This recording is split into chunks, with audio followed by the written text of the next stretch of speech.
Magandang umaga po sa inyo mga ka-farmer. Let's go farming na po. Pang 33 days na po ng ating mga alagang manok. Nag-harvest tayo po sa kanila mga pang 25th day nila. Tumimbang na po sila nasa 1.1 kapag dress. Pagka live po ay nasa 1.7, 1.6. Ngayon po kapag nag-dress tayo sa kanila, ang tinitimbang po nila kapag dress na ay 1.4, 1.3. Meron pa nga po 1.5. Napakabilis po nung paglaki nila. 33 days, halos paubos-ubos na po sila. Hindi ko na po pituloy ibang order at ako talagang namamagod na. Mahirap din po kasi kapag umuo kayo sa mga kliyente nyo pero di nyo kayang bigyan, masisira po kayo. Pagka hindi kaya, pwede naman bukas para mabigay natin yung kailangan nila sa oras. Ayun po, nasa 33 days na po sila ngayon. Napakabilis natin kapag harvest, kapag paubos. Wala pa nga po 2 weeks. Ayun po maganda kapag nakapag brooding tayo ng maayos, tapos nakapag-prevention tayo. Pero isa po hindi ko na meron pong tumamang sakit sa kanila. Siguro nadalian tayo ng mga sa 15 to 20 pieces.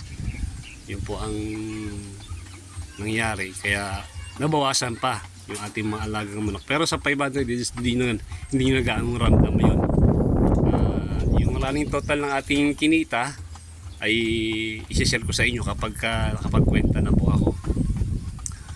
Ay yung gusto pong mag-alaga ng 45 days. Ngayon po medyo okay. Mag-try na po kayo maski mga 100 days. Makita niyo kung paano mag-aalaga. Kung sakaling makakaroon ng problema, pwede kayong magtanong para matuturing kayo. Mabilis po ang pera sa 45 days, 30 days po, 33 days. Balik na yung puhunan ninyo. May kita na kayo. Tiyaga lang po talaga. Lalo po pag-brooding. Sa Monday po, meron na po akong bagong season na parating. Nire-ready ko na po isang kulungan ko doon na cage type. Doon ko po isa ibo-brooding. Tapos po itong kulungan na ito na babakanting ko sa mga ilang linggo. Tapos po i-ano ko siya. Pero i-disinfect ko muna po siya. Tapos po lilinisin ko. Saka ko po kakargaan sa mga susunod na buwan. Para mapahinga po itong kulungan natin. Kasi ito pong kulungan na ganito, ito po ay binabahay ng mga virus kapag tumagal ng tumagal. Kasi po may mga virus na airborne na kahit sa hangin nakukuha ng mga alagang manok natin na dumadapo sa kanila, tapos nag-stay sila dito, di nagkakahawa-hawaan. Kapag yun po ay hindi nawala, halimbawa nagkarga kayo ng panibagong sisiw, di kayo nag-disinfect, hindi nyo pinahinga yung kulungan, panigurado po tatamaan yung mga sisiw na kinarga nyo, lalo sisiw sila, napaka-sensitive nila.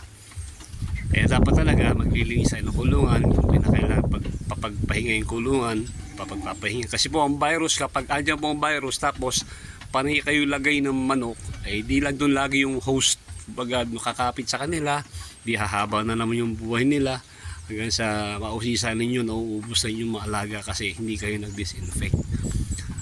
Maganda rin po yung prevention na ginawa natin. Nag-prevention tayo nung mga second day. Nagbigay po ako ng antibiotics sa kanila, yung half dose. Wala pong tinamaan sa kanilang sipon. Wala pong tinamaan ng sipon.